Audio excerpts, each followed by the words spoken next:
Good morning class. बेटा आज हम अपना नया चैप्टर शुरू करेंगे, that is carbon and it's compounds. This chapter is very important. ये चैप्टर बहुत इंपॉर्टेंट है क्योंकि इस चैप्टर में आप बहुत सारे नए कंसेप्ट्स पढ़ेंगे and this led your foundation of chemistry also. Chemistry का जो ऑर्गेनिक इनऑर्गेनिक पार्ट है वो हम पढ़ते हैं। तो organic part basically deals with carbon, so this chapter is very important from that point of view also. So understand this subject, understand this topic very clearly. Now I am going to start your next chapter, that is carbon and its compounds. So सबसे पहले हम ये समझेंगे what is carbon. Carbon क्या है बेटा? Carbon is a compound, carbon is a element basically. Carbon is that element having atomic number 6 and atomic mass 12. Carbon वो element है जिसका एटॉमिक नंबर जो है वो तो 6 है, लेकिन उसका जो एटॉमिक मास है दैट इज 12. तो that is carbon. And carbon बहुत ही वर्सेटाइल एलिमेंट है which is present all things which you can C around your surroundings, in your surroundings, around your environment में आप जो भी चीजें देखते हैं दैट कंटेन्स कार्बन, वो सब कार्बन से में प्रेजेंट है। उसमें बुक्स हैं आपकी, क्लोथ्स हैं आपके, फर्नीचर है, कर्टेन्स हैं, इवन जो स्टील के अटेंसिल्स आप यूज कर रहे हैं वो, क्ले है, all these items contains carbon. So this chapter is very important. Understand it properly. So what is carbon? Carbon is an element having atomic number 6 and atomic mass 12. So now we will study about occurrence of carbon. Carbon हमारी कौन कौन सी surroundings की किन किन चीजों में present है बेटा? Carbon is found in atmosphere, आपको पता है कार्बन डाइऑक्साइड की फॉर्म में कार्बन प्रेजेंट है. Inside the earth crust and in all living organism, सब लिविंग ऑर्गेनिजम्स में प्रेजेंट है.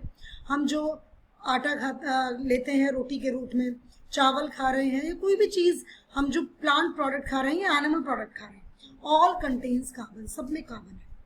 Carbon is present in fuels like wood, coal, charcoal, coke, petroleum, natural gas, biogas and marsh gas.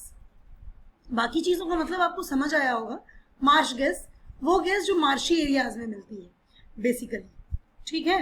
वहां पर marshy areas मतलब जो दलदल वाले areas होते हैं, like that. Now carbon is present in compounds like carbonates and hydrogen carbonates. Carbon इस तरीके से प्रेजेंट है, ऑक्साइड्स की फॉर्म में भी प्रेजेंट है carbon.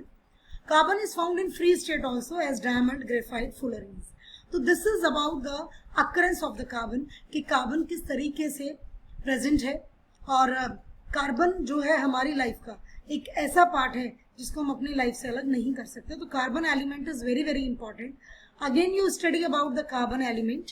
Carbon is that element having atomic number 6 and mass number 12. Now bonding in carbon. Basically carbon में covalent bonding present है. तो सबसे पहले अब हमें यह समझना होगा कि कोवलेंट बॉन्डिंग क्या होती है. कोवलेंट बॉन्डिंग का मतलब है शेयरिंग ऑफ इलेक्ट्रॉन. आप अपने फ्रेंड्स के साथ बहुत सारी चीजें शेयर करते हैं ना, तो ऐसे ही जब कार्बन एटम किसी दूसरे एलिमेंट के एटम के साथ या अपने ही एटम के साथ अपने 4 इलेक्ट्रॉन शेयर कर बॉन्ड बनाता है, that bond is known as covalent bond. Means the bond which is formed by the sharing of electrons is known as covalent bond. अब हम इस पॉइंट को थोड़ा सा ज्यादा समझेंगे, कैसे कार्बन बॉन्ड बनाता है.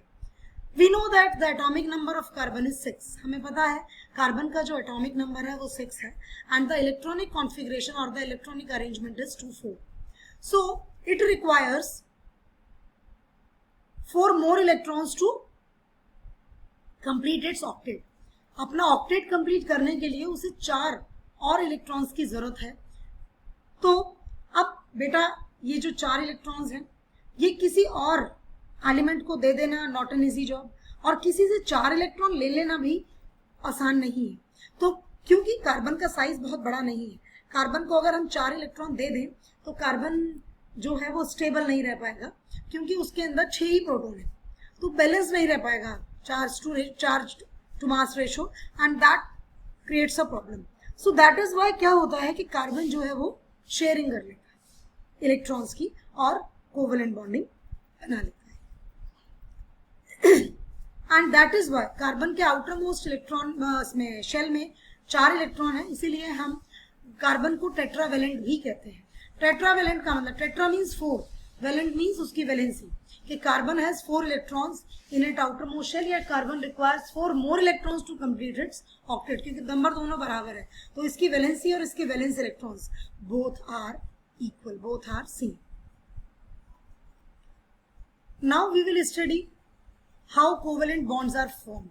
कोवेलेंट बॉन्ड्स किस तरीके से बनते हैं। हमने कहा शेयरिंग ऑफ इलेक्ट्रॉन्स है, तो किस तरह की शेयरिंग है हम देखते हैं। देखिए यहाँ स्क्रीन पर एक एग्जांपल आपको दिख रहा है, हाइड्रोजन का एक एटम लिया है। We know that the atomic number of hydrogen is 1, तो इट हैज ओनली 1 इलेक्ट्रॉन। दूसरा एक हाइड्रोजन एटम लिया है, that also has 1 electron. When these two hydrogen comes near to each other, by sharing these 2 electrons they form a bond. We require 2 electrons to form a bond. 2 electron चाहिए हमें एक bond बनाने के लिए। तो यहाँ हाइड्रोजन के 2 atoms ने एक इलेक्ट्रॉन शेयर किया and a single bond is form, and this is a molecule of hydrogen. Now it is stable in nature, क्योंकि इसका डुप्लेट कंप्लीट हो गया है। हर एक एलिमेंट, हर एक एटम जो है वो अपना आउटर मोस्ट कंप्लीट करना चाहता है टू अटेन स्टेबिलिटी। एंड यहाँ पर आपने देख लिया कि किस तरीके से हाइड्रोजन ने एक इलेक्ट्रॉन दोनों ने शेयर किया और बहुत आसानी के साथ हाइड्रोजन मॉलिक्यूल बन गया।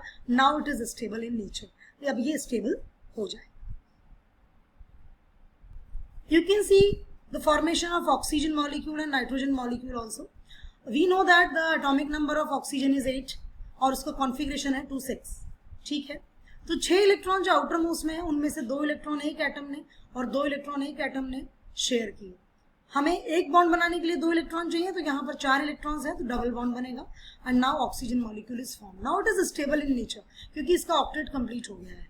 Same case with the nitrogen, the atomic number of nitrogen is 7 and electronic configuration is 2,5। It requires 5 more electrons to complete its octet, 3 electrons to complete its octet। So nitrogen के 2 atoms 3-3 electrons को share करते हैं, triple bond बना लेते हैं, and in this way it forms a molecule and this is again stable in nature. तो this is covalent bonding. Covalent bonding means sharing of electrons with the same और other kinds of atoms to complete the octet and the molecule is stable. जो molecule है वो stable, या atom जो है वो stable हो जाता है। So this is for today. Thank you and have a good day.